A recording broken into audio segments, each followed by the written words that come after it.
చేయాల్సిన బాధ్యత కాంగ్రెస్ పార్టీ భావిస్తూ ఈ యొక్క ప్రెస్ మీట్లో తెలియజేయడం జరుగుతున్నది. ప్రధానంగా రాష్ట్ర విభజన కంటే ముందు అనేక ఉద్యమాలు అనేక కార్యక్రమాలు జరిగినాయి. ఆ రోజు ఉమ్మడి రాష్ట్రంలో కాంగ్రెస్ పార్టీ అధికారంలో ఉంది. ఆ 10 ఏళ్ల ఉమ్మడి రాజశేఖర రెడ్డి గారు ఉన్న టైంలో కూడా రాష్ట్ర విభజన డిమాండ్ ఉండే. ఆ రోజులలో ఉద్యమాలు కొనసాగినాయి. రోషయ్య గారు ముఖ్యమంత్రిగా ఉన్నప్పుడు ఉద్యమాలు కొనసాగినాయి. కిరణ్ కుమార్ రెడ్డి ముఖ్యమంత్రిగా ఉన్నప్పుడు కూడా ఉద్యమాలు కొనసాగినాయి. కానీ ఎప్పుడు కూడా ఆ 10 ఏళ్ల కాలంలో ఉద్యమకారుల మీద ఎప్పుడు కూడా అప్పుడున్న కాంగ్రెస్ పార్టీ అధికారంలో ఉన్నటువంటి కాంగ్రెస్ పార్టీ ఒక ఉద్యమకారుని మీద కూడా ఎలాంటి ఫైరింగ్ లేకుండా, ఒక బుల్లెట్ కూడా వాడకుండా అంత పెద్ద ఉద్యమాన్ని ఉమ్మడి రాష్ట్రంలో కాంగ్రెస్ పార్టీ అధికారం ఉన్న 10 ఏళ్ల కాలంలో తెలంగాణ ఉద్యమకారుల మీద ఒకరోజు కూడా ఒక బుల్లెట్ కూడా ఉపయోగించకుండా కాంగ్రెస్ పార్టీ సోనియా గాంధీ గారి యొక్క నాయకత్వంలో, వారి డైరెక్షన్లో ఇటు అనేక ఉద్యమాలు, ఇటు తెలంగాణ ఉద్యమకారులని, ప్రజలని, సమైక్య రాష్ట్రానికి సంబంధించిన ఉద్యమాన్ని ఎవరికి కూడా ఇబ్బంది లేకుండా లాండ్ ఆర్డర్ని ఒక పద్ధతిలో మరి ఉద్యమాలకు సహకరించినటువంటి ఆనాటి ప్రభుత్వం కాంగ్రెస్ పార్టీ ప్రభుత్వం. అందులో కాంగ్రెస్ పార్టీ తెలంగాణలో చాలా పెద్ద ప్రాధాన్యతమైన పాత్ర పోషించింది. మా ఎంపీలు, కాంగ్రెస్ పార్టీ ఎంపీలు కానివ్వండి, మా కాంగ్రెస్ పార్టీ ఆనాడు మంత్రులు కానివ్వండి, MLA, entire Telangana Congress party యావత్ ప్రజాప్రతినిధులందరూ కూడా చాలా చాలా పెద్ద పాత్ర పోషించారు. ఆ రోజు ఆ ఉద్యమం పేరు మీద పార్టీ పెట్టుకున్న కేసీఆర్ ఒక పావుగానే పాత్ర పోషించిండు తప్పితే ఎక్కడ కూడా లేదు. ఆ రాష్ట్ర విభజన పేరు మీద పార్టీ పెట్టిండు, ఆ క్రెడిట్ తీసుకున్నాడు, తప్పని అంటలేము. కానీ బ్యాక్గ్రౌండ్ మొత్తం కాంగ్రెస్ పార్టీ ఆ రోజు రాష్ట్ర విభజన కోసం పనిచేసింది. ఆ రోజు కేసీఆర్ గారు కానివ్వండి, లేదా కాంగ్రెస్ పార్టీ ఆ రోజు మొత్తం టీం లీడర్గా ఆ రోజు జానారెడ్డి గారు లీడ్ చేస్తున్న సందర్భం కానివ్వండి, లేదా జయపాల్ రెడ్డి గారు అక్కడ కానివ్వండి, మా ఎంపీలు పొన్నం ప్రభాకర్ గారు, అప్పుడున్న వివేక్ గారు, రాజగోపాల్ రెడ్డి గారు, లేకపోతే రాజయ్య కానీ, లేకపోతే మా సురేష్ శెట్టి గారు, అంజన్ కుమార్ యాదవ్, ఈ ఎంపీలందరూ కూడా, మధ్యాషి గౌడ్ గారు, అట్లాగే మధ్యాషి గౌడ్ గారు కూడా ఆయన రోల్. ఇందులో నుంచే ఈ ప్రజా పోరాటము, ఈ ప్రజా యుద్ధము, ఈ ప్రజా పోరాటం నుంచే విభజన కోసము ఒక జేఏసీ ఏర్పడ్డది. ఆ జేఏసీ ఎందుకు?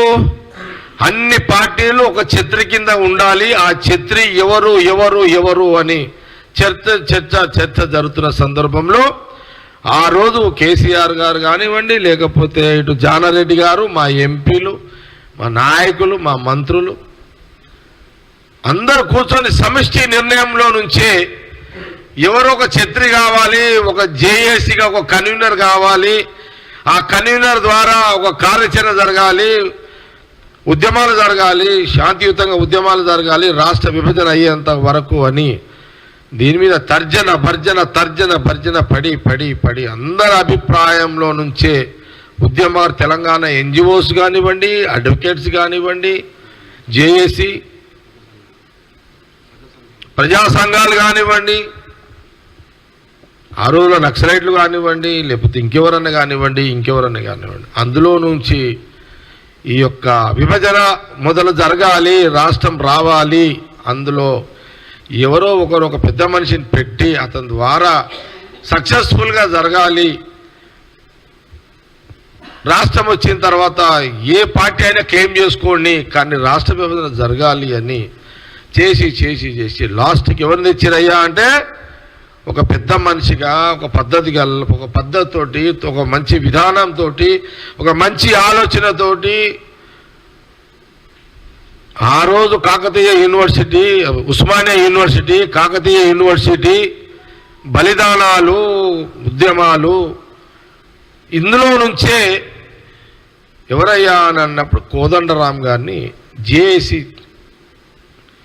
కన్వీనర్గా, చైర్మన్గా తీసుకొచ్చి పెట్టారు. ఇది నిజమే కదా, ఇది జగమెరిగిన సత్యమే కదా. మరి కోదండరాం గారు ఆ డైరెక్షన్లోనే ఈ వ్యవస్థ అంతా జరిగింది.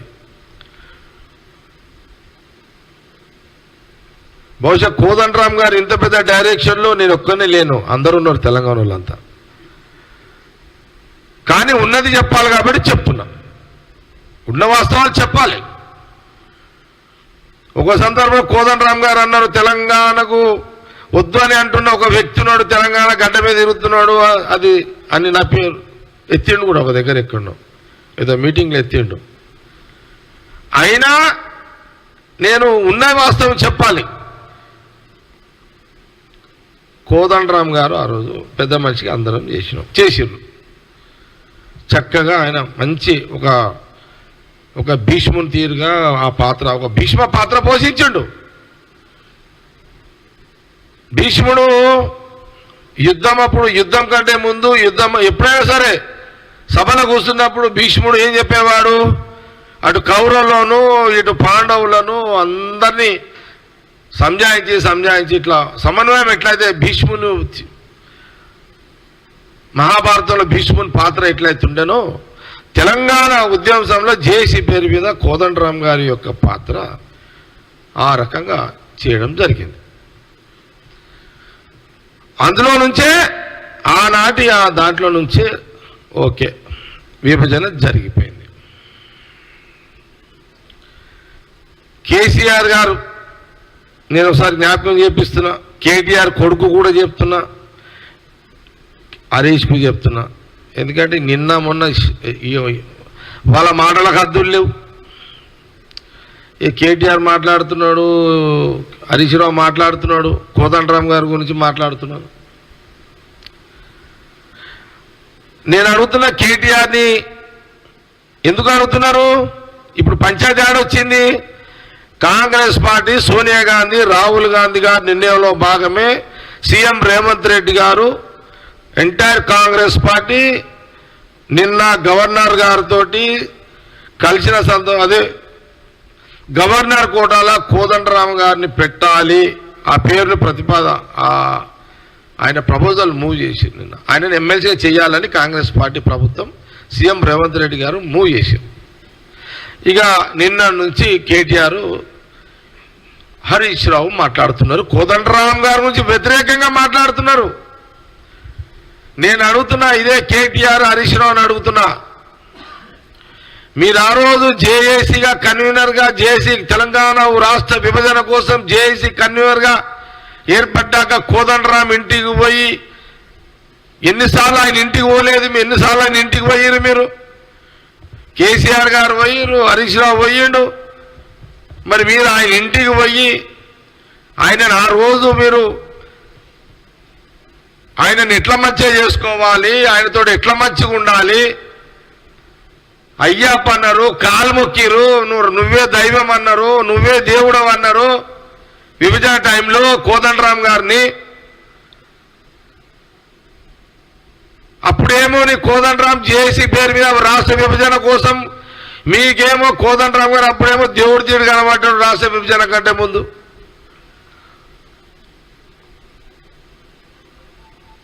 విభజన అయ్యేంత వరకు, మీరు గవర్నమెంట్ వచ్చేంత వరకు కోదండరాం గారిని మీరు చెయ్యి వదలలేదు, ఆయన కాళ్ళు కూడా వదలలేరు మీరు.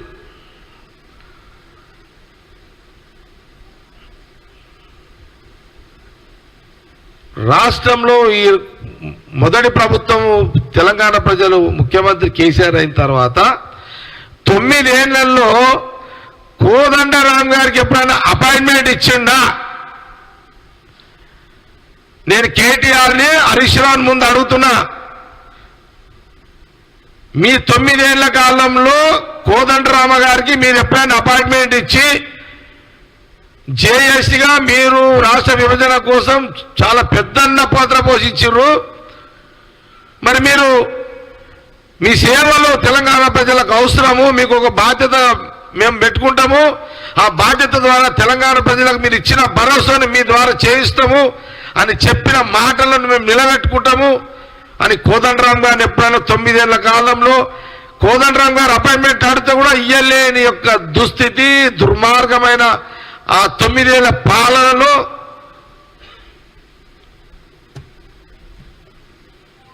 మరి ఏమైంది? 9 ఏళ్లలో ఏం జరిగింది? ఈ 9 ఏళ్లలో మరి ఎప్పుడు కోదండరామ్ గారి గురించి నోరు మెదపని కేటీఆర్, హరీష్ రావు, నిన్న ముఖ్యమంత్రి రేవంత్ రెడ్డి గారు గవర్నర్ కలిసి మాకు కోదండరామ్ గారిని, మా తెలంగాణ భీష్ముడు కోదండరామ్ గారిని గవర్నర్ చేయాలని కోరడానికి వెళ్తే ఎమ్మెల్సీగా ఇవ్వాలని మేము కోరితే దాని మీద రాధాంతం చేస్తున్నారు ఇద్దరు బామర్దులు.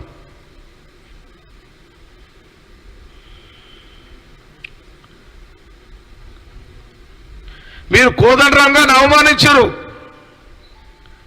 మేము కోదండరామ్ గారిని కాంగ్రెస్ పార్టీ ప్రేమించింది. ఇప్పుడు ఆయన గౌరవించింది, ఇప్పుడు ఆయనకు మర్యాద ఇస్తుంది కాంగ్రెస్ పార్టీ. ఆనాడు ఈనాడు ఏనాడు ఉన్న తెలంగాణ ఉద్యమకారులు, ఉద్యోగస్తులు ఎవరైనా సరే అందరూ గమనించాలి ఇదంతా.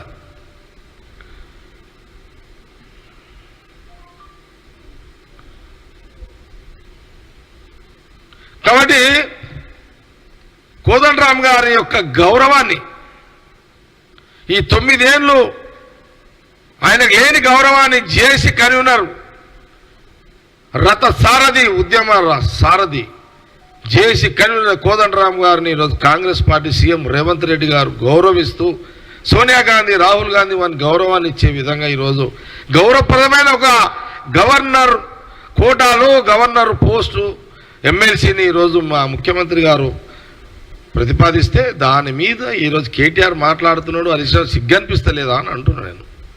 మీకు సిగ్గు అనిపిస్తలేదా? మీరు చేయలేని పని కాంగ్రెస్ పార్టీ చేస్తుంటే మీకు తలకాయ దించుకోవాల్సిన పరిస్థితిలో మాట్లాడుతున్నారు. సిగ్గు అనిపిస్తలేదా?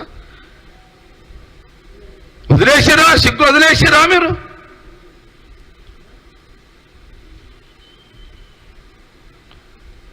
కాబట్టి అవునా పాపం గవర్నర్ గారు, నువ్వు గవర్నర్ కోటలో ఎవరి పేర్లు పెట్టినావు? ఎమ్మెల్సీలై ఈయననేమో కాంగ్రెస్ పార్టీ సీఎం రేవంత్ రెడ్డి గారు ఉద్యమ సారథి, విభజన సారథి కోదండరామ పేరు పెట్టిండు, కోదండరామ్ గారి యొక్క పేరు పెట్టిండు కాంగ్రెస్ పార్టీ. నువ్వెవరిది పెట్టినావు? ఎల్ఐఎంఎల్ఏది పెట్టినావు నువ్వు పేరు.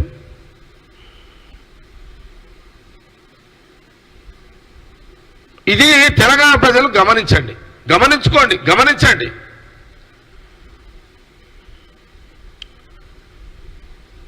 కాంగ్రెస్ పార్టీ కోదండరామ్ గారిని గౌరవించింది, కోదండరామ్ గారిని మీరు అవమానించారు. ఇది యావత్ సమాజం అందరూ కూడా గుర్తు చేసుకోవాలని నేను గవర్నర్ గారు కూడా కాంగ్రెస్ పార్టీ పక్షాన కృతజ్ఞత తెలియజేస్తున్నాను. గవర్నర్ గారికి మేము కాంగ్రెస్ పార్టీ పక్షాన మేము కృతజ్ఞత తెలియజేస్తున్నాం. మా సీఎం రేవంత్ రెడ్డి గారి యొక్క అభిప్రాయాన్ని, పార్టీ అభిప్రాయాన్ని, ప్రభుత్వం అభిప్రాయాన్ని, కాంగ్రెస్ ప్రభుత్వం యొక్క అభిప్రాయాన్ని ఎమ్మెల్సీ మేమిచ్చే ఈ యొక్క మేము అడిగే గౌరవప్రదమైన ఆ పోస్ట్కి కోదండరామ్ గారి పేరు పెట్టడమే వారు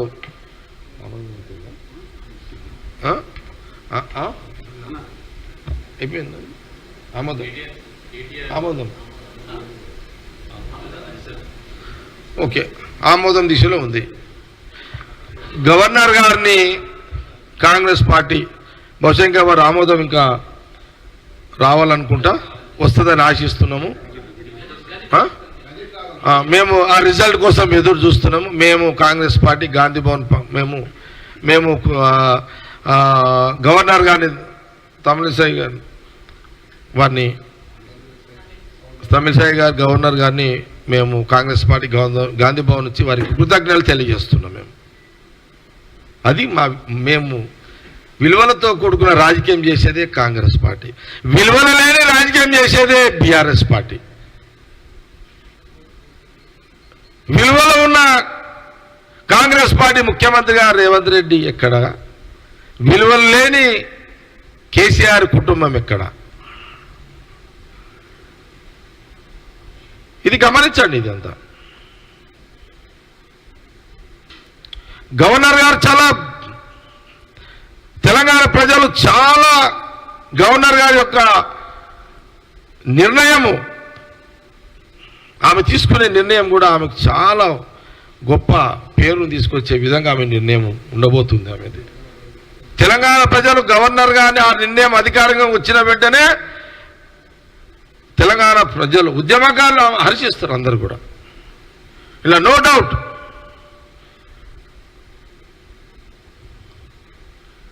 అసలు కేటీఆర్, కేసీఆర్ అండ్ హరీష్ రావు గవర్నర్కి కృతజ్ఞతలు చెప్పాలి. అసలు మేము కోదండరామ్ గారిని మేము చేయలేకపోయినాము, అయినా కాంగ్రెస్ వాళ్ళు చేసారు, చాలా గొప్ప వాళ్ళు. మీరు చెప్పకపోవచ్చు, కాంగ్రెస్ పార్టీ నుంచి గొప్ప వాళ్ళని చెప్తే మీరు ఖతమవుతారు కాబట్టి మీరు చెప్పకపోవచ్చు. కానీ మనసులోనైనా కాంగ్రెస్ పార్టీని అభినందించండి అని కేటీఆర్కి, కేసీఆర్కి సలహా ఇస్తున్నాం. మాకు ఢిల్లీ నుంచి సోనియా గాంధీ, రాహుల్ గాంధీ గారు తీసుకున్న నిర్ణయంలో సీఎం రేవంత్ రెడ్డి గారు ఏదైతే కోదండరామ్ గారు మూవ్ చేసారు ఎమ్మెల్సీ గురించి, కోదండరామ్ గారి గురించి మీరు మనసులోనైనా అభినందించండి కాంగ్రెస్ పార్టీని అని చాలా స్పష్టంగా మీడియా ద్వారా నేను తెలియజేస్తున్నాను. ఈరోజు కోదండరామ్ గారి యొక్క ఎన్నిక తర్వాత మేము మూవ్ చేసిన దాంట్లో ఎమ్మెల్సీగా కోదండరామ్ గారి యొక్క పేరు తర్వాత గవర్నర్ గారి ఆమె చాలా గొప్ప మనసుకి మనము కృతజ్ఞతలు చెప్పాల్సిన అవసరం ఉన్నది. ఓకే, అయితే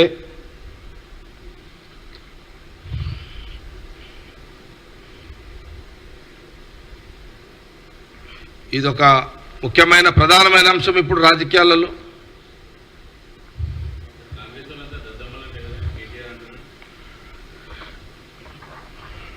చాలా బాధ అనిపిస్తున్నది. మీడియా నుంచి సార్ గారు ఒక మాట అడుగుతున్నారు, కేటీఆర్ రోజునే స్టేట్మెంట్లు చూస్తున్నా, అయ్యనేమో నోటికి వస్తే ఇది మాట్లాడతారు. అయ్య కేసీఆర్ ఏమంటాడు, ఎవరిని పడతానికి సన్యాసులు అంటాడు. కొడుకేమో ఎవరిని పడతాలని దద్దమ్మలు అంటాడు.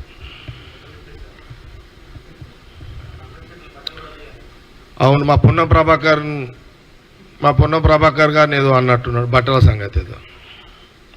మా పొన్నం ప్రభాకర్ తక్కువడు కాదు, మంచిగా షాక్ ఇచ్చిండు, సూపర్ షాక్ ఇచ్చిండు కేటీఆర్కి. అయితే నేను ఇంతనే చెప్పిన, బావా నీ కూడా మార్కులు వేసేసిన పో అని చెప్పిన. మా మంత్రికి చెప్పేసిన, బావా నీకు మార్కులు వేసిన పో అని చెప్పిన. అరే ఏందంటే అర్థం ఉంది ఏదన్నా? బట్టలు ఇప్పించి అంత తీసుమార్ కానివా నువ్వేమన్నా కేటీఆర్? నువ్వు మా ప్రభాకర్ని నువ్వు కాంగ్రెస్ వాళ్ళని మమ్మల్ని బట్టలు ఇప్పించి కొట్టేంత దమ్ము నీకుందా? ఆ కెపాసిటీ ఉందా కేటీఆర్ నీకు? నువ్వు ఎప్పుడు వచ్చినావు రోడ్డు మీదకి?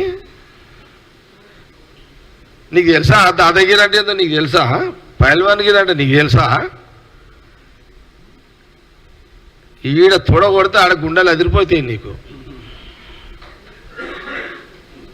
నేను ఈడ తొడ కొడితే నీ గుండె జల్లు మంటదాడ కేటీఆర్ నీకాడ. ఏం మజాక్ చేస్తున్నావా కేటీఆర్? ఏమనుకుంటున్నావు? నీకు పద్ధతి ఉందా అదేమన్నా? అంత పెద్ద తీసుమార్ కానివా నువ్వు? బట్టలు ఇప్పి కొట్టి అంత తీసుమార్ కానివా? చాలు. మా పొన్నం ప్రభాకర్ గారు ఇచ్చిన ఆ ట్రీట్మెంట్ సూపర్ ట్రీట్మెంట్ ఇచ్చిండు. సరిపోతుంది అది. రా, నువ్వు కావాలంటే మా బావ దగ్గర రా, రా, ఒక రోజు రా, ఒక రోజు రా, టైం పెట్టుకుని రాత్రిపూట రా. మా బావ టైం పెట్టుకుని రా, నీకు అంత నీకు ఇప్పాలని షోకుంటే రా. ఏమనుకుంటున్నావు నువ్వు? ఎందుకు అట్లా సవాల్ ఇస్తున్నావు? నీ కెపాసిటీ కాదు అది.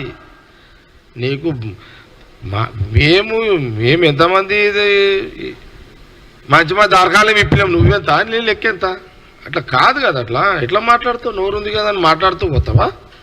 మాకు రావా మాటలు? మాకు రావా తిట్లు? పద్ధతి కాదు అట్లా. వద్దు. ఎందుకు గౌరవం ఖరాబ్ చేసుకుంటావు కేటీఆర్ గారు? మీరు వద్దు.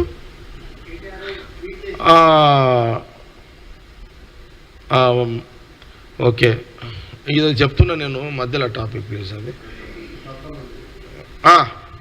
అయితే ఇప్పుడు ఇక మీరు అంటే మీరు ఏమనుకుంటున్నారు? అయ్యా కొడుకులు ఇద్దరు, మీ అయ్యా కొడుకులు ఏమనుకుంటున్నారు మీరు?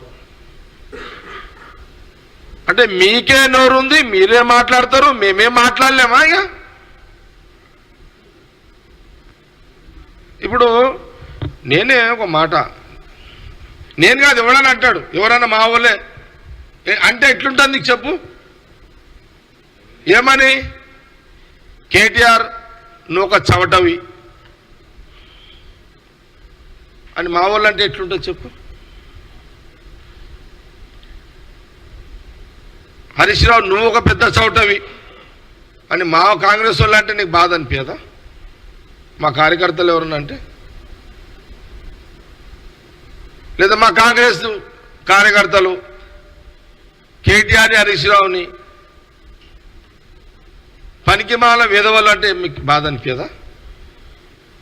పనికిమాల సవటలన్నా పనికిమాల విధవలన్నా బాధ అనిపించదా మీకు? ఎందుకు నోరు వారేసుకుంటున్నారో నేను అడుగుతున్నాను. మీరు ఎందుకు నోరు వారేసుకుంటున్నారు అట్లా అనవసరంగా? మీరు మానుకోండి. మీరు ఈ ఏందది నీ కూడా ఆయన అన్నది అదే, ఈ దద్దమ్మలు సన్యాసులను మానుకోండి. ఇక మీరు మానుకోకపోతే మా వాళ్ళు మిమ్మల్ని చవటలు అంటారు, పనికి మన సన్యాసులు అంటారు, విధవలు అంటారు మిమ్మల్ని. ఇంకా కొత్త కొత్త పదాలు కూడా తీసి లెంకి తిడతారు మళ్ళీ మిమ్మల్ని. ఇంకా మళ్ళొక్కసారి నేను కేటీఆర్కి హరీష్ రావుకి చెప్తున్నా, మళ్ళొక్కసారి మీరు ఇటువంటి మాటలు మాట్లాడితే మేము డిక్షనరీ లింక్ అనేది సరే కొత్త కొత్త పదాలని చేసి మిమ్మల్ని తిట్టు స్టార్ట్ చేస్తారు మా వాళ్ళు అందరూ కలిసి. ఇది అల్టిమేటం అనుకోండి. ఇక ఇద్దరికి ఇది అల్టిమేటం వార్నింగ్ అనుకోండి. ఇదిగా మీకు మళ్ళీ చెప్తున్నా, జగ్గారెడ్డి అధికారం ఉందని తిట్టలేడు. అధికారం లేనప్పుడే ఆడుకున్నా మీతోటి. మీరు 9 ఏళ్ళు అధికారం ఉన్నప్పుడే జగ్గారెడ్డి అపోజిషన్ పార్టీ లీడర్గా మీతో మేనే మస్తు సంగారెడ్డిలో ఆడుకున్నా. హరీష్ రావుకు బాగా తెలుసు, జగ్గారెడ్డి ఎదురొస్తుంటే గల్లీలో ఉరకాలి హరీష్ రావు. ఇవన్నీ మాకు చెప్పకండి ఇవన్నీ.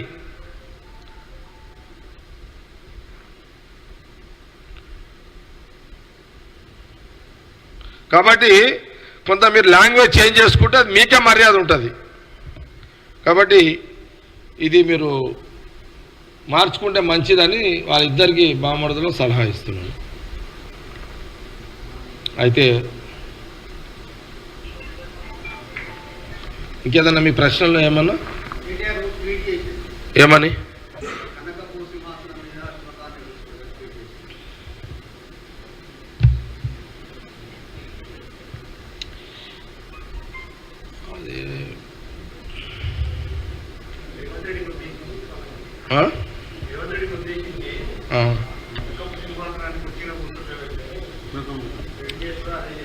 నేను మళ్ళీ దానికి జవాబు మళ్ళీ చెప్తా.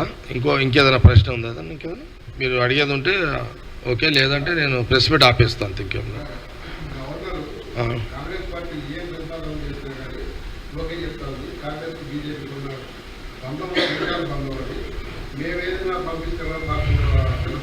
అవునవును. ఇప్పుడు నిన్న కేటీ అదే ఒక తిరుపతి రెడ్డి నువ్వు అడిగినావు, అర్థమైంది. నిన్న మళ్ళీ కేటీఆర్ ఈరోజు కూడా స్టేట్మెంట్లో వచ్చింది కేటీఆర్. అదే ఏంది మళ్ళీ మాది బీజేపీ కాంగ్రెస్ ఫెవికోల్ బంధం అని పిచ్చోడిని చెప్పినా నమ్మటం నాయన. అది బీజేపీ కాంగ్రెస్ బీజేపీ భద్ర శత్రువులు. మేము ఎదురు పడితే పొడుచుకోవాల్సిందేరా నాయన, వాడైనా మేమేనా. వాడు మమ్మల్ని చంపుతాడా, మేము బీజేపీని చంపుతామా రాజకీయంగా?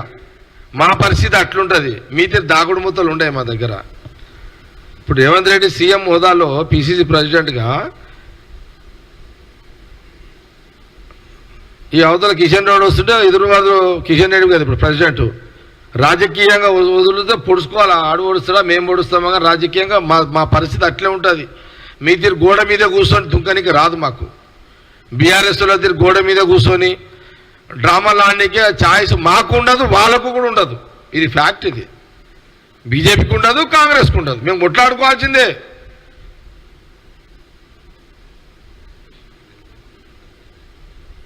అయితే సరే, ఇప్పుడు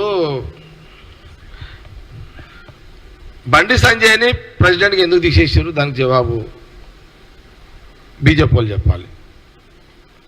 వాళ్ళకు కూడా తెలుసు ఇది కేసీఆర్ చెప్తేనే బండి సంజయ్ని తీసేసారు అని. బండి సంజయ్కి తెలుసు, కానీ బండి సంజయ్ బయట చెప్పలేడు. బండి సంజయ్కి ఏం తెలుసు ఏంటంటే, అకస్మాత్తుగా బండి సంజయ్ని వాళ్ళు బీజేపీ ప్రెసిడెంట్గా దించడానికి కారణము బండి సంజయ్ కేసు. బీజేపీ కార్యకర్తలను ఎవరిని అడిగినా చెప్తారు, ఇది కేసీఆర్ ఢిల్లీలో కూర్చొని మోడీ గారికి అమిత్ షా గారికి చెప్పి తీపిచ్చేసారు. ఎందుకంటే రోజు జైల్లో పెడతాడని కేటీఆర్ని కేసీఆర్ని కవితను తిడుతున్నాడు అని తీపిచ్చారు. ఇది వాళ్ళని అడిగితే చెప్తారు మీకు. ఇది మేము సాక్ష్యం అవసరం లేదు. ఇక రేపే జైలుకు పోతుంది అని అన్ని ఛానళ్ళల్లో అన్ని మీడియాలలో బ్రేకింగ్లు పడుతుంటే సడన్లీగా కవిత అరెస్ట్ ఎందుకు ఆగిపోయింది? ఆమె అరెస్ట్ కాకపోవడం కారణం ఏందో ఫెవికోల్ బంధం మీదా మాదా? కాబట్టి అది ప్రజలు డిసైడ్ చేయాలి. అది ఇక దీని మీద పెద్ద పొలిటికల్ విమర్శ అవసరం లేదు. ఇక దీనికి ప్రజలకే వదిలేస్తున్నాం చర్చ. ఏదంతా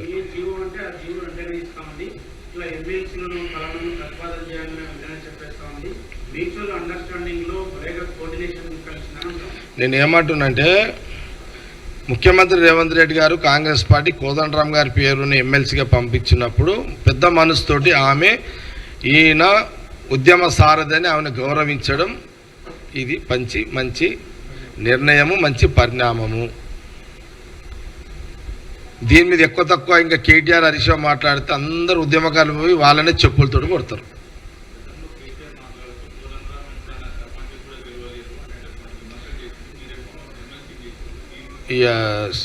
అందుకే మంచి ప్రశ్న నువ్వు ఏమడుగుతున్నావు అంటే, కేసీఆర్ ఒక సందర్భంలో కోదండరాము అనే మహానుభావుడు సర్పంచ్కి కూడా ఉపయోగపడాడు, అర్హత లేదు, కాంగ్రెస్ వాళ్ళు ఇప్పుడు ఎమ్మెల్సీ చేసిర్రు అని ఈ కామెంటు చర్చకు వచ్చింది. ఇది జరిగింది. సర్పంచ్కు పనికిరాని కోదండరామ్ గారు 100 సార్లు ఇదే కేటీఆర్ హరీష్ రావు కోదండరామ్ గారు ఇంటికి పోయి అయ్యప్ప అని దండాలు పెట్టి కాళ్ళు మొక్కి మాకు జేఏసీలో మమ్మల్ని లేపుండి మమ్మల్ని ఎత్తుకోండి అని మొక్కిన రోజు ఎక్కడ పోయింది అంటే, ఆ రోజు ఆయన కెపాసిటీ, మొన్న మీరు గవర్నమెంట్ వచ్చినాక ఆయన కెపాసిటీ లేదా? అప్పుడేమో మీరు ఏదో కానికే ఉద్యమం పేరు మీద మీకేమో అప్పుడు ఆయన మా పెద్ద మీరే తోపు అంటారు, మీరే ఇట్లా అంటారు. కాబట్టి వాళ్ళ మాటలో విలువ లేదు, ఇవ్వద్దు. ప్రజలు కూడా, తెలంగాణ ప్రజలు కానీ విద్యార్థులు కానీ అందరూ కూడా తెలిసిన విషయమే. కాబట్టి ఇది చాలా గౌరవప్రదమైన నిర్ణయం జరిగింది. ఈరోజు కోదండరామ్ గారి యొక్క జరగబోతుంది కోదండరామ్ గారి యొక్క ఎమ్మెల్సీ ఎన్నిక సందర్భంలో.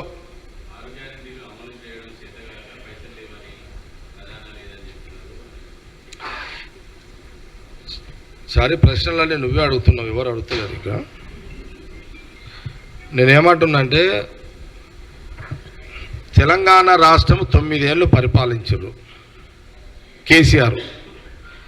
కిరణ్ కుమార్ రెడ్డి కాంగ్రెస్ ముఖ్యమంత్రిగా దిగిపోయేటప్పుడు 60,000 కోట్లు నాయన రాష్ట్ర విభజన ఇగో మీకు 60,000 కోట్ల రూపాయలు ఇగో శిలకిస్తున్నా, విభజన టైంలో మీకు రాష్ట్రంతో పాటు 60,000 కోట్లు మీకు శిలకిస్తున్నా, ఈ 20,000 తోటి ప్రజలను ఆదుకోండి అని ఆ రోజు కిరణ్ కుమార్ రెడ్డి కాంగ్రెస్ ముఖ్యమంత్రి రాష్ట్ర విభజన చేస్తూ ప్రజలు ఇచ్చిన ఈ ముఖ్యమంత్రి అవకాశ సందర్భంలో 60 కోట్ల రూపాయలు ఆడ శిలకు ఉండే పైసలు బడ్జెట్ ఉండే మన దగ్గర. ఈ 9 ఏళ్లలో 6-7 లక్షల కోట్లు అప్పు చేసిరు. మీరు మొత్తం నాకి పడేసిరు. మొత్తం తెలంగాణ ఫైనాన్స్ బడ్జెట్ని నాకేసిరు. ఎట్లా నాకిరంటే మీకు ఒక కథ చెప్తుంది దీని మీద. మనం చిన్నగా ఉన్నప్పుడు మనము ఇంట్లో మన అమ్మయ్య అన్నం పెడతారు కదా, పెట్టినప్పుడు అన్నము ఏం సీరు డల్లును లేదు ఏమో మెల్లంత అయితే ఈ అన్నం పెట్టినప్పుడు మనకు అందరికి అనుభవాలు ఉన్నాయి కదా, పెట్టేటప్పుడు కింద అన్నం అయిపోతుంది. అంటే దానికి లింక్ ఉంది చెప్తున్నా అందుకే. అయితే అన్నం అంతా అయిపోతుంది కదా, అయిపోయినాక ఇక ఏం చేయాలని అర్థం కాదు ఆడ అమ్మాయికు. ఏం చేయాలని ఏం చేస్తుంటే అది మనం అన్నం చెంచేది ఉంటుంది కదా, ఆ కింద గీక్తురు ఇట్లా అడుగు మాడు గీకి అది తీసుకొచ్చి ఎవడికి ఎక్కువ ఆకలి అవుతుందో వానికి మాడిన అది అన్నం గీకి తీసి పెడుతుంటారు అనమాట. లాస్ట్కి వీళ్ళు ఎట్లా అంటే సేమ్ డిటో అట్లనే చేసిరు వీళ్ళు కూడా. అంటే సర్ఫు సోపు కూడా అవసరం లేదు రాష్ట్ర ఫైనాన్స్ని కడగనికే, వీళ్ళు నాలుకలు పెట్టి నాకు పడేసారు మొత్తం అంతా. మాడు లేకుండా గీకి ఫైనాన్స్ని మొత్తము సాఫ్ చేసి పెట్టి తీసుకొచ్చి ఇప్పుడు మా కాంగ్రెస్ చేతిలో ఇప్పుడు నెత్తి వలగొట్టుకుంటున్నాడు. అటు రేవంత్ రెడ్డి, ఇటు సీఎం, ఇటు బట్టి విక్రమార్క, ఇప్పుడు డిప్యూటీ సీఎం ఫైనాన్స్. రాత్రి బండ్లకు ఏంది పరిస్థితి అంటే ఎవరు చెప్పమంటావు అని అంటున్నాడు. నెత్తి వలిగిపోతున్నది, ఏం చేయమంటావు అంటే నేనే అన్నా ఇంకేముంటుంది ఆడ నాకి వాడిపోయాడు, నీవేం చేస్తావు దానికని నేనన్నా మా ఫైనాన్స్ మినిస్టర్ తోటి అన్న బట్టి గారితో. రియల్ ఎంత అన్యాయం ఇది, ఇంత దుర్మార్గమైన 9 ఏళ్ల పరిపాలన 7 లక్షల కోట్ల రూపాయలు నువ్వు అంతా నాశనం పట్టించేసి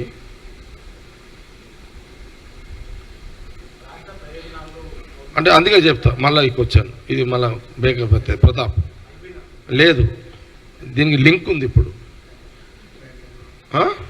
రియల్గా ఇది ఎంతమంది మా మీడియాను చూస్తారో లేదో నాకు తెలియదు, కానీ నేను వాస్తవాలు చెప్తున్నా. ప్రజలు తెలుసుకోవాలి ఇదంతా, మీరు కూడా తెలుసుకోవాలి ఇదంతా.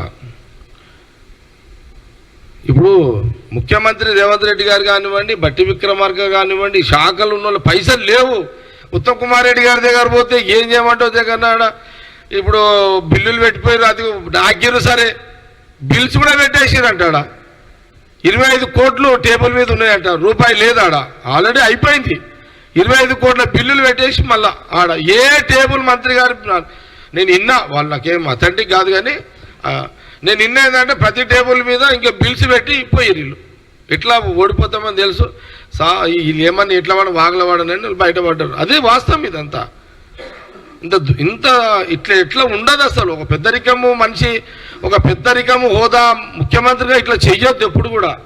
ప్రజల సొమ్ము ఎప్పుడు ఇప్పుడు మనం ఇంట్లో తల్లిదండ్రులు మన తల్లిదండ్రులు ఎట్లా ఎంత జాగ్రత్తలు తీసుకుంటారు. మనం కమసకము మనం ఉద్యోగస్తులను చూడండి, కొన్ని పైసలు మనం ఎల్ఐసి కడతాము, కొన్ని పైసలు బిడ్డ పెళ్లి కానీ కట్టింగ్ పెడతారు, ఏదైనా హెల్త్కు అవసరం అంటే కట్టింగ్స్ పెడతారు జీతంలా. సామాన్య పౌరుడు కూడా ఒక రిక్షా దొక్కే ఒక కార్మికుడి యొక్క భార్య కూడా ఇగో 1000 రూపాయలు వచ్చిందంటే బిడ్డ పేరు మీద 100 రూపాయలు తీసి పెడుతుంది. ఈ జ్ఞానం కూడా ఈ రాష్ట్ర ముఖ్యమంత్రికి లేదా? సామాన్య పౌరుడికి ఉండాల్సిన ఈ జ్ఞానం కూడా ఈ ముఖ్యమంత్రి కేసీఆర్కి లేదా? ఆ రోజు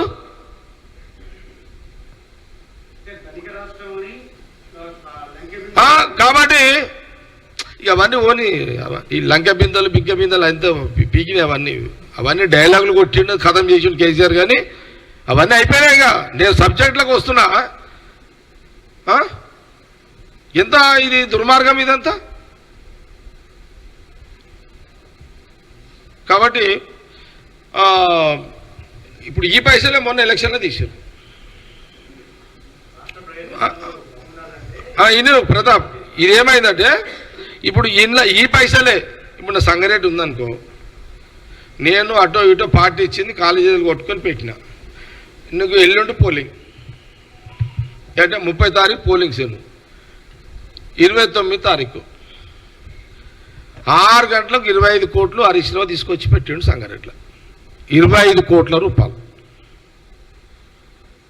ఓటుకి 2000 3000 ఇచ్చాడు. నాకు సంగారెడ్డి టౌన్లో ఒక 15,000 మందికి ఎవరికి ఇచ్చారో కానీ ఇచ్చేసారు. నాకు తెలుసు కదా. ఇక పాపం పేదోళ్ళు ఉంటారు, గరీబోళ్ళు ఉంటారు, ఏం చేస్తాం పాపం. వాళ్ళదేం తప్పు కాదు. ఇక వాళ్ళదేం తప్పు. ఒక్కొక్కరికి 1000 2000 ఇచ్చేసారు. అంటే కొంత సిలకు ఉంది కదా 25 కోట్లు. అయితే ఈ 25 కోట్లు ఎక్కడి పైసలు గడపరవేడ తోతి వచ్చినాయి హరీష్ రావుకి?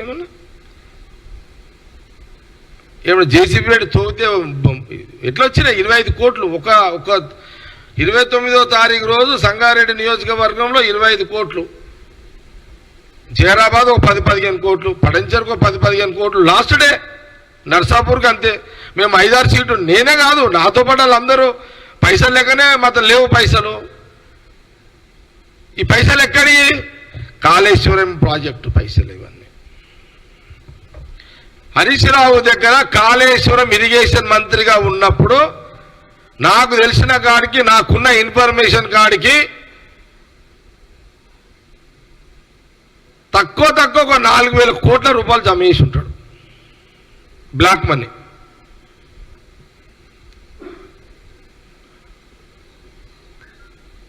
కోట్లు జమ చేసి ఉంటాడు హరీష్ రావు ఇరిగేషన్ మినిస్టర్గా.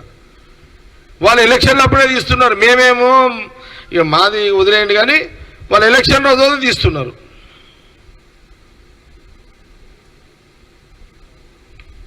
ఈడనేమో రాష్ట్ర బడ్జెట్ ఏమో పైసలు లేవు, ఉన్నదంతా ఖాళీ చేసి వాళ్ళు ఇళ్ళ దానో గుంతలు దూవి పెట్టేసుకున్నారు కొడుకులు. ఇంత దుర్మార్గమైన పరిస్థితి ఈరోజు హరీష్ రావు వాళ్ళ ఫ్యామిలీ అంతా కూడా మరి ఇట్లా దోపిడీ చేసిరు అనేదానికి కొన్ని విషయాలు చెప్పాల్సిన అవసరం ఉంది కాబట్టి నేను చెప్పడం కూడా జరిగింది. ఇక సర్పంచ్ల కథ చెప్తే ఇప్పుడు పాపం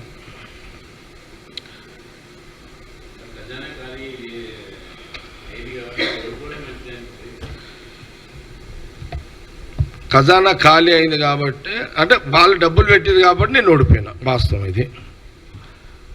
వాళ్ళు డబ్బులు లాస్ట్ డే డబ్బులు పెట్టారు కాబట్టి జగ్గారెడ్డిగా నేను ఓడిపోయినా, ఎలాంటి అనుమానం లేదు. లేదు. నాకు విచిత్రం ఏంటంటే నువ్వు అడిగిన దాంట్లో కొంత నేను కలగజేసుకొని చెప్తున్నా. నేను ఓడిపోయిన తర్వాత ఇక అందరూ నా మీద సింపతి చూపెడుతున్నారు. ఇక సింపతి చూపించే దాంట్లో అంత కొంత అక్కడిక్కడ ఈ సింపతి ఎట్లుంటుందంటే ఒక వ్యక్తి ఇట్లనే, అరే అన్న నువ్వు గెలిచేది ఉంటేమన్నా, గెలుస్తామనుకున్నామన్నా, గెలిచేది ఉంటేమన్నా, గెలుస్తామనుకుని నువ్వు ఎక్కడో చూస్తుంటేమన్నా అంటాడు. ఇట్లా పాపం అంటున్నారు వాళ్ళు. అరే మాకు చెప్తే మేము పంపిస్తుంటేమన్నా పైసలు, నువ్వు చెప్తే పంపిస్తుంటేమని అందరు ఇదే అంటున్నారు. ఒక 6-7 మంది కలిసిరు. అరే ఇది నువ్వు 6-7 మంది అన్న జర్ర మాకు తెలిసిన్నా మేము డబ్బులు అరేంజ్ చేస్తుంటేమన్నా, నీ అమ్మ బయటపడి నువ్వు గెలుస్తుంటేమన్నా, నువ్వు ఎట్లా గెలుస్తావు కాబట్టి అనుకున్నామన్నా, ఇట్లా 5-6 మంది సింపతిగా మాట్లాడుతున్నారు. ఇప్పుడు ఓడిపోయినాక నా మీద సింపతి చూస్తే లాభం నా మీద. దీనికి ఒక చిన్న జరిగిన కథ చెప్తా. ఒకటి ఇది జరిగిన కథ, జరిగిన జరుగుతున్న కథ కాదు, ఇది జరిగిన వాస్తవం. ఇది జరిగిన వాస్తవం. అది ఏంటంటే ఇప్పుడు అంటున్నాడేమో నిద్ర వస్తుందా నాకు పైల్వాన్. అయితే నిజంగా చెప్తున్నా, ఒక హాస్పిటల్లో ఒక పేషెంట్ హాస్పిటల్లో ఏమా కెమెరామెన్లు లైవ్లో వస్తున్నాయా? ఇట్లానే దాని కూడా ఒక కథ ఉంది.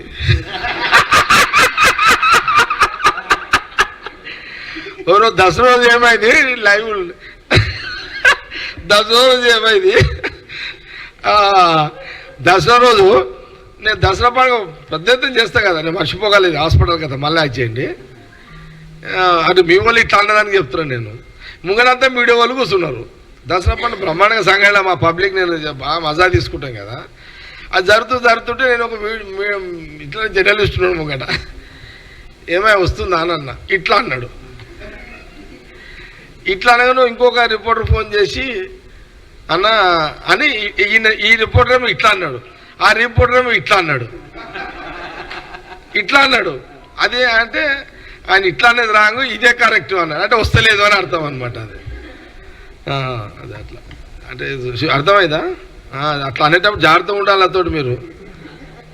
ప్రతి కూడా క్యాచ్ చేస్తా అన్న, ప్రధానికి ఉదాహరణ ఉంటుంది నా దగ్గర. అయితే ఇది సీరియస్ మ్యాటర్ ప్రతాప్, ఇనుండి ఎంత సీరియస్ మ్యాటర్ అంటే, హాస్పిటల్లో ఒక పేషెంట్ అడ్మిట్ అయిన తర్వాత నేను అంటే ఒక దగ్గర ఒక సంఘటన చెప్తున్నా. ఇదంతా ఒక సంఘటన చాలా దగ్గర జరుగుతుంది, ఇది సహజంగా జరుగుతుంది. ఇదంతా ఇది తప్ప ఒప్ప అని నేను చెప్పలేను, కానీ జనరల్గా జరుగుతుంది. ఒక పేషెంట్ అడ్మిట్ అయినాడు హాస్పిటల్లో. దయచేసి నవ్వకుండా, మరి ఇబ్బంది అవుతుంది నాకు, సీరియస్ మెయింటైన్ చేస్తున్నాం మరి అంతా అట్లా. నేను సీరియస్ మ్యాటర్ ఇదంతా.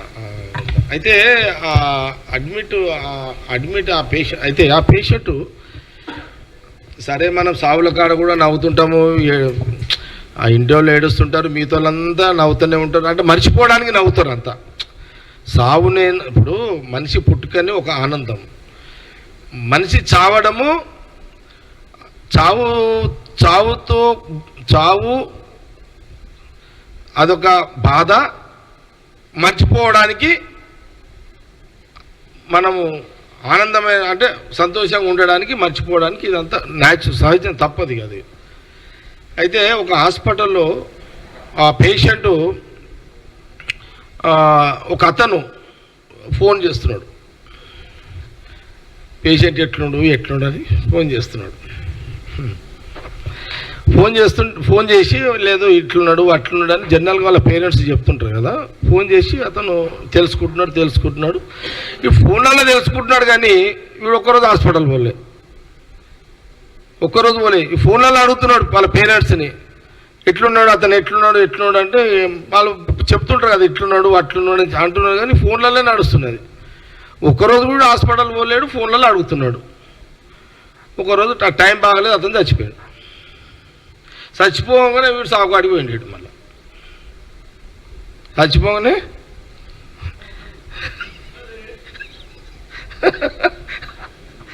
రామ్మ సీరు రవేష్ మాటకు తప్పేం లేదులే, నవ్వుతాడు కానీ ఆనందమే జీవితం మనుషులకు. కానీ అయితే వీడు సాగు అడిగిపోయాడు. బతికి ఉన్నప్పుడేమో ఎట్లున్నాడు అడిగినాడు, చచ్చిపోయినాక సాగు కాడికి పోయాడు. సాగు ముంగడ పోయి డబ్బులో దగ్గర పైసలు ఖర్చు పెడితేనే ఉన్నాడు. ఇక వాడిగా చూడు ఎట్లా ఉంటుంది మన స్వభావం, కొంత సిస్టమ్ ఎట్లుంటుందంటే, ఇతను సాగు బతుకులు ఉన్నప్పుడు పోయి ఆ పేషెంట్కి పైసలు ఇస్తే బతుకుతుండు లేదో తర్వాత సంగతి. చచ్చిపోయిన తర్వాత నువ్వు పోయి ఆడు ముంగ డబ్బుల వాళ్ళు డాన్సులు చేస్తుంటారు కదా, పైసలు తల్లుతుంటే ఆడపోయి వీడు పైసలు తల్లుతున్నాడు ఆడ. అంటే సింపతి అంటే బతికి ఉన్నప్పుడు దాగాడు పోయి పైసలు కడితే సింపతి ప్రూవ్ అవుతుంది, కానీ చచ్చిపోయినాక పోయి డబ్బుల కాడ పైసలు తల్లితే సింపతి ఏం లెక్క. ఇప్పుడు నా కథ కూడా గట్లే ఉన్నది ఇదంతా కదా, ఏమంటావు కదా. సేమ్ ఎవరైతే అంటున్నారు అన్నా నేను అది 20 పంపిస్తుంటున్నా నాకు తెలుస్తే అంటున్నాడు ఎవడైతే. అరే నీ అమ్మ సరే ఓకే. జనరల్గా ఏంటంటే మీరు ఈ ఎవడు పంపుతాడు చారు ఎవడు పంపాడు అంత ఉత్తమ మాటలు ఎంతమంది చూసి ఉంటా ఇటువంటి. ఆయన జగ్గారెడ్డి పంపించేటోడే కానీ తీసుకునేటోడు కాదులే. కానీ సరే దురదృష్టం ఏంటంటే ఒక కాంగ్రెస్ ప్రభుత్వం వచ్చి 50 రోజులు అయింది. 50 రోజులలో చాలా బ్రహ్మాండంగా మహిళలు ఉచిత ప్రయాణం ఆర్టీసీల బస్సులలో హ్యాపీగా ప్రయాణం చేస్తున్నారు. 10 లక్షల ఆరోగ్యశ్రీ నడుస్తున్నది. వచ్చే నెలలో అన్ని స్కీములు ఇంకా స్టెప్ బై స్టెప్ స్టార్ట్ అయితే నిన్న ముఖ్యమంత్రి గారు చెప్పిర్రు. మరి ఇంత మంచి పరిపాలన 50 రోజులలో మంచి పరిపాలన అందిస్తున్న కాంగ్రెస్ ప్రభుత్వం మీద కేటీఆర్ హరీష్ రావు ప్రతిరోజు బురద జల్లే కార్యక్రమం పెట్టుకున్నారు. వాళ్ళ సింపుల్ ఎజెండా ఒకటే, బురద జల్లే కార్యక్రమం. కాంగ్రెస్ ప్రభుత్వం మీద బురద జల్లే కార్యక్రమం పెట్టుకున్నారు. ఇది తెలంగాణ ప్రజలు గమనించాలని నేను మీడియా ద్వారా యావత్ తెలంగాణ ప్రజలందరినీ కూడా నేను ఈ సందర్భంగా నేను వాళ్ళ యావత్ తెలంగాణ ప్రజలందరూ కూడా నేను తెలియజేయడం కూడా జరుగుతున్నది. సరే ఇంకా చివరిగా ప్రెస్ మీట్ ముగించే కంటే ముందు ఇది ఏడవాళ్ళం నవ్వాళ్ళం నాకేం అర్థమైతలేదు దీని విషయం అయితే. కేటీఆర్ సర్పంచ్ల మీద కొత్త ప్రేమ. సర్పంచులు నిన్న ఏదో కేటీఆర్ మాట్లాడినట్టుండేదో ఏది మాట్లాడి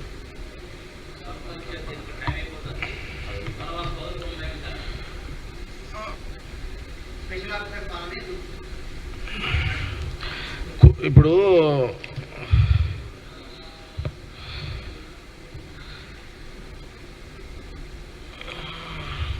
అదే ఇప్పుడు ఎట్లుందంటే గవర్నమెంట్లో ఉన్నప్పుడు కేటీఆర్ ఒక తీరు మాట్లాడుతుండే, గవర్నమెంట్ బీఆర్ఎస్ గవర్నమెంట్ పడిపోయిందో ఒక తీరు మాట్లాడుతున్నాడు. ఆయన ముఖ్యమంత్రి కొడుకుగా కేసీఆర్ ముఖ్యమంత్రి కొడుకుగా కేటీఆర్ మంత్రి హోదాలో అప్పుడు అన్నీ ఏతులే. ఇప్పుడు గవర్నమెంట్ బీఆర్ఎస్ గవర్నమెంట్ పడిపోయేసరికి ఇప్పుడు అన్ని నీతులు చెప్తున్నారు వీళ్ళంతా.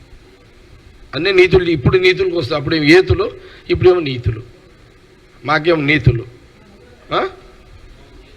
ఏతులు, మాకేమో నీతులా? కేటీఆర్ హరీష్ రావు మీ టైంలో సర్పంచ్లు కాళ్ళు చేతులు చెరువుల చేపలు తీసి చేపలు ఎట్లా కొట్టుకుంటాయి?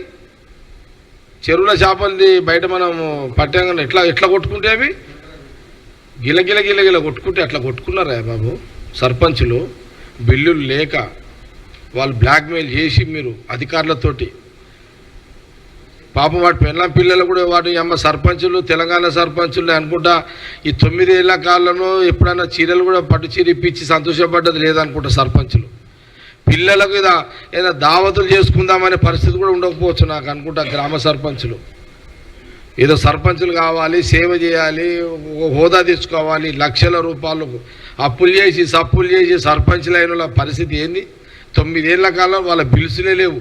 ఆత్మహత్యలు చేసుకున్నారు సర్పంచులు చాలామంది. ఈరోజు ఆ 9 ఏళ్ల కాలంలో మీకు గుర్తురాని సర్పంచులు ఈ 50 రోజులలో గుర్తుకొచ్చిందా మా గవర్నమెంట్ రాగానే మీకు సర్పంచుల మీద?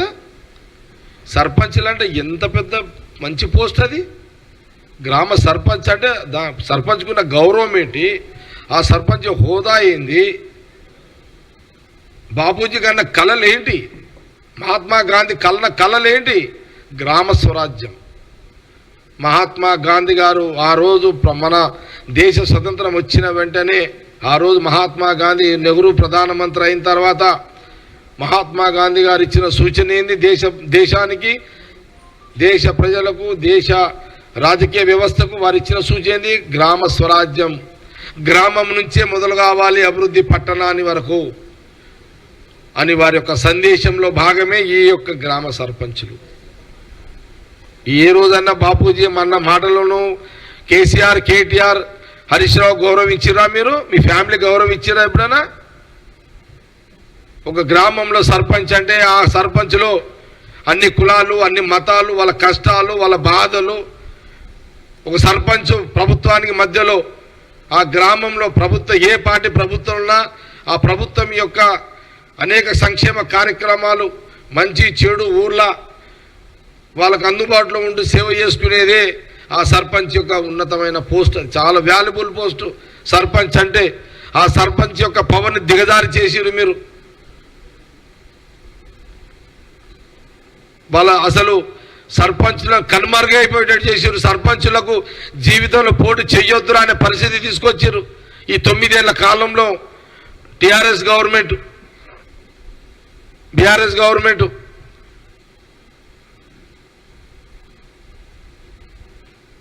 ఆ రోజు ఎక్కడ పోయినాయి సర్పంచ్ల మీద?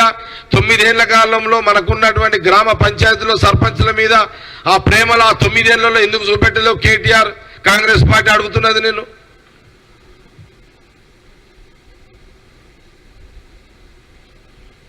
ఈ 50 రోజులకే ఇప్పుడే జ్ఞాపకం వచ్చిరా మీకు సర్పంచులు? మరి మీ 9 ఏళ్ల కాలంలో వాళ్ళ పెండింగ్ వాళ్ళ బిల్స్ ఎందుకు ఇవ్వలేదు? వాళ్ళ సర్పంచుల ఆత్మహత్యలు ఎందుకు ఆపలేదు?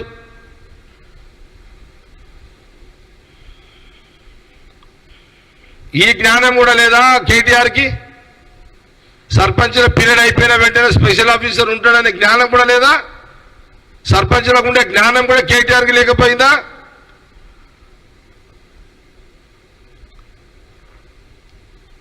ఎక్కడైనా సర్పంచ్ పీరియడ్ అయిపోగానే స్పెషల్ ఆఫీసరే పెడతారు. అది సిస్టమ్, రాజ్యాంగ సిస్టమ్ అది.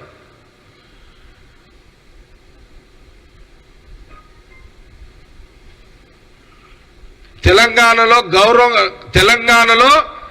గవర్నర్ రాజ్యాంగాన్ని తుంగల దొక్కారు మీరు. మళ్ళా ఇది ఇంపార్టెంట్. తెలంగాణలో గవర్నర్ రాజ్యాంగాన్ని తుంగల దొక్కారు మీరు.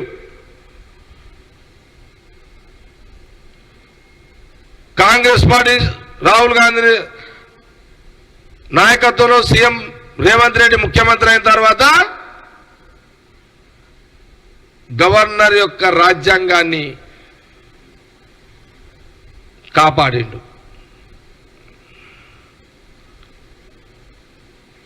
మీరు తుంగల దొక్కిరు ఆ వ్యవస్థని.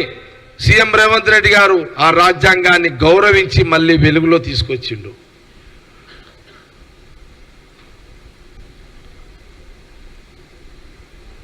గవర్నర్ అంటే ఎవరు? ప్రభుత్వము. చాలా ఉంటాయేమో, కొన్ని భిన్న ఆలోచనలు, భిన్న అభిప్రాయాలు ఉంటాయేమో రాజకీయంగా. కానీ ప్రభుత్వం యొక్క సిస్టమ్కి వచ్చినప్పుడు గవర్నర్ రాజ్యాంగాన్ని గౌరవించాల్సిన బాధ్యత ప్రభుత్వానికి ఉంటుంది. ప్రభుత్వం యొక్క నిర్ణయాలను గౌరవించాల్సిన పద్ధతి గవర్నర్కు ఉంటుంది. అది సమన్వయంతో నడిచే ఒక సిస్టమ్. అది రాజ్యాంగంలో ఒక పాత్ర. అలాంటి గౌరవాన్ని తుంగల దొక్కిన మీరు, తుంగల దొక్కిన ఈ యొక్క రాజ్యాంగ గవర్నర్ యొక్క వ్యవస్థని మళ్ళీ ఈరోజు 26 జనవరి రోజు మళ్ళీ దానికి వెలుగులో తీసుకొచ్చిండు. గౌరవాన్ని పెంచిండు. ఆ ఉన్న గౌరవాన్ని మళ్ళీ ఆ గౌరవాన్ని ఇక్కడ పునరుద్ధరణ చేసిండు 9 ఏళ్ల తర్వాత.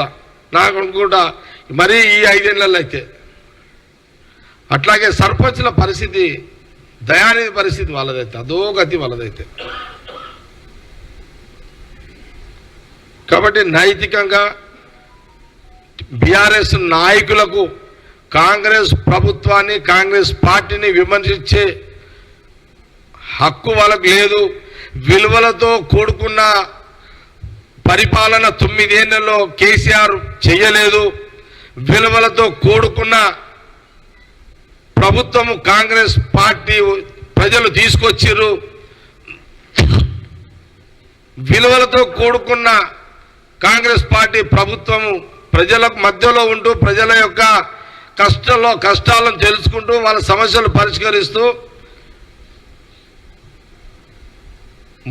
ముందుగా అనుకున్న పథకాలు ఏదైతే సోనియా గాంధీ, రాహుల్ గాంధీ గారు చెప్పిన పథకాలన్నీ ఒకటి చేసుకుంటూ పోవడం జరుగుతుంది అనే విషయాన్ని నేను యావత్ తెలంగాణ ప్రజానీకానికి అందరూ కూడా తెలియజేస్తూ ప్రెస్ మీట్ను ముగిస్తున్నాను.